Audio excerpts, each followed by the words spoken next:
நண்பர்களுக்கு வணக்கம். வரப்போற டெட் எக்ஸாம் பேப்பர் 1 பேப்பர் 2க்கு நம்ம சேனல்ல ஃப்ரீயா டெஸ்ட் பார்த்துட்டு வரோம். இன்னைக்கு என்னன்னா 8ஆம் வகுப்பு இயல் 3க்கான தேர்வு. இதற்கு முன்னாடி நம்ம 6ஆம் வகுப்பு 7ஆம் வகுப்பு முழுமையா கம்ப்ளீட் பண்ணியிருக்கோம். இப்போ 8th ஸ்டாண்டர்ட்ல இயல் 3க்கான தேர்வு. ஓகேங்களா? இடையில கொஞ்சம் தீபாவளி ஹாலிடேஸ்லாம் இருந்ததால கொஞ்சம் கண்டினியூ பண்ண முடியல. இருக்கிற நாட்கள்ல நம்ம 10th வரைக்கும் எப்படியாச்சும் கம்ப்ளீட் பண்ணிடலாம். ஓகேங்களா? முதல் கேள்விக்குள்ள போயிடுவோம். முதல் கேள்வி, கலைச்சொல் கண்டறிக ஆன்டிபயாட்டிக். ஓகேங்களா? 8ஆம் வகுப்பு இயல் 3க்கான தேர்வு எழுதாம யாராச்சும் இந்த வீடியோ பார்த்துட்டு இருந்தீங்கன்னா கீழே டெஸ்கிரிப்ஷன்ல டெலகிராம் குரூப் லிங்க் இருக்கு. குரூப்புக்குள்ள போனீங்கன்னா கொஸ்டின் பேப்பர் இருக்கு. டெஸ்ட் எழுதிட்டு வந்து இந்த கீ ஆன்சரை பாருங்க. ஓகேங்களா? ஃபர்ஸ்ட் கொஸ்டின், கலை சொல் கண்டறிக ஆன்டிபயாட்டிக். ஆன்டிபயாட்டிக்னா நுண்ணுயிர், நுண்ணுயிர் நோய், நுண்ணுயிர் ஒவ்வாமை, நுண்ணுயிர் முறி. இதுல சரியான விடை எதுனா ஆன்டிபயாட்டிக்னா என்னன்னா நுண்ணுயிர் முறி. ஓகேங்களா? ஒரு நுண்ணுயிரியால அஃபெக்ட் ஆச்சுன்னா அது முறிக்கிறதுக்காக தான் இந்த ஆன்டிபயோட்டிக் கொடுப்பாங்க. இந்த ஆன்சர் என்ன? நுண்ணுயிர் முறி. அடுத்த கொஸ்டின், தவறான ஓமை தொடர் இணையை கண்டறிக. ஃபர்ஸ்ட் பாருங்க, மடை திறந்த வெள்ளம் போல. மடை திறந்த வெள்ளம் போல அப்படின்னா அது பாட்டுக்கு போயிட்டே இருக்கும். அப்போ தடையின்றி மிகுதியாக. First statement correct. அடுத்து பாருங்க, உள்ளங்கை நெல்லிக்கனி போல. உள்ளங்கை நெல்லிக்கனி போலனா வெளிப்படைத்தன்மை வரணும். வெளிப்படை தன்மை. ஆனா இங்க என்ன இருக்கு?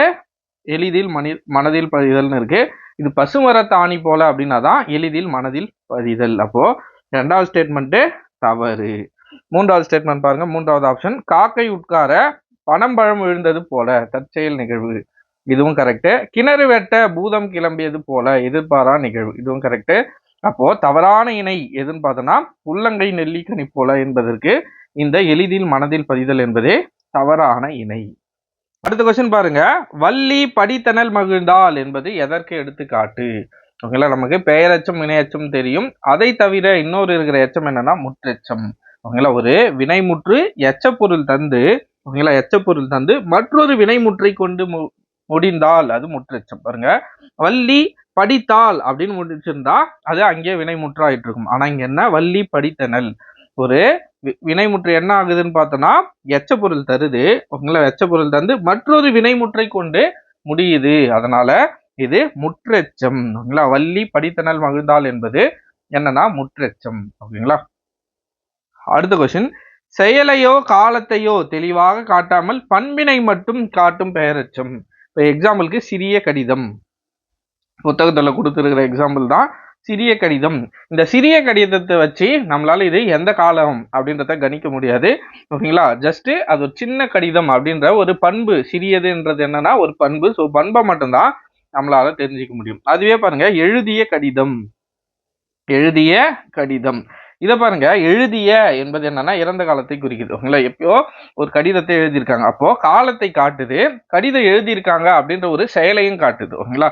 இது சிறிய கடிதம் என்பது செயலையும் காட்டல, காலத்தையும் காட்டல. ஆனா இந்த எழுதிய கடிதம் என்பது கடிதம் எழுதினாங்க அப்படின்ற ஒரு செயலையும் காட்டுது.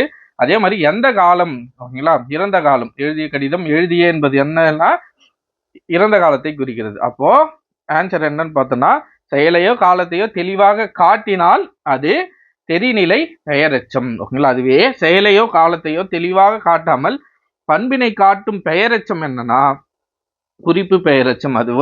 அதுவே செயலையோ காலத்தையோ தெளிவாக காட்டாமல் பண்பினை காட்டும் வினையச்சம்னு கேட்டிருந்தா, பண்பினை காட்டும் வினையச்சம்னு கேட்டிருந்தா குறிப்பு வினையச்சம் ஆன்சரா இருந்திருக்கும். ஓகேங்களா? இங்க பெயரெச்சம் கேட்டதால ஆன்சர் என்னன்னா குறிப்பு பெயரெச்சம். நல்லா ஞாபகம் வச்சுக்கோங்க.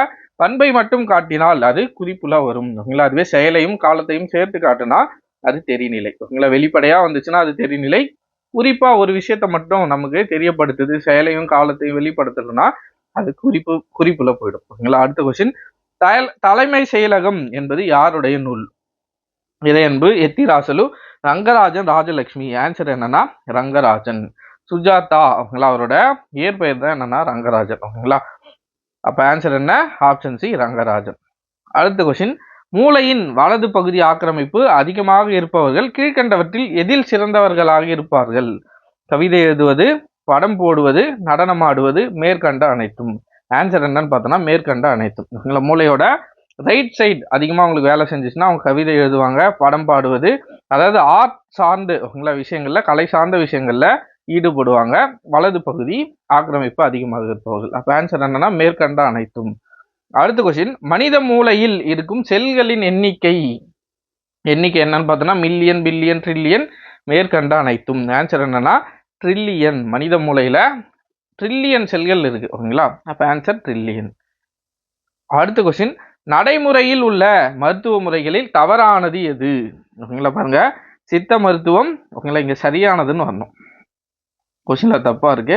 சரியானது எது? சித்த மருத்துவம், ஆயுர்வேத மருத்துவம், அலோபதி மருத்துவம், மேற்கண்ட அனைத்தும். ஓகேங்களா, இது இல்லாமல் இன்னொரு மருத்துவமும் இருக்கு. என்னன்னா யுனானி மருத்துவம். ஓகேங்களா, மொத்தமா 4.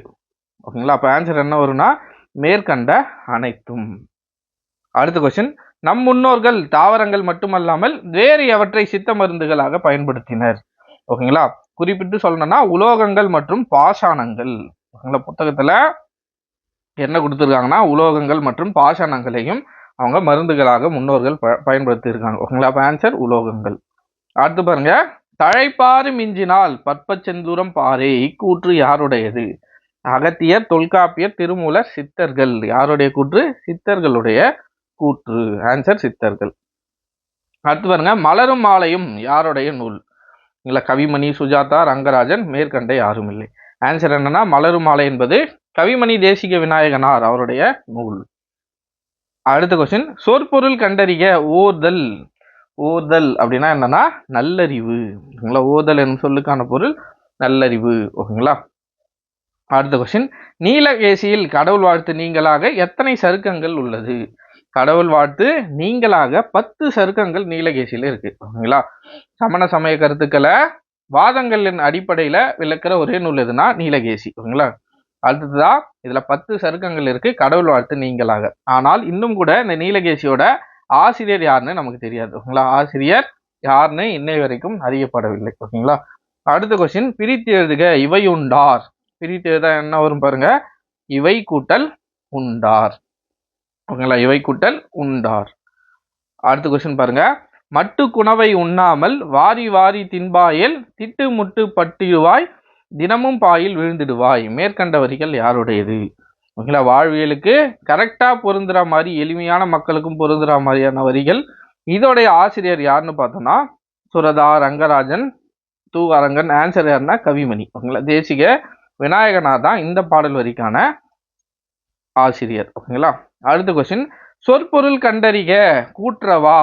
ஓகேங்களா, கூற்றவா அப்படின்னா என்னன்னா சொற்பொருள்ல பிரிவுகளாக. ஓகேங்களா, ஆன்சர் ஆப்ஷன் பி, பிரிவுகளாக.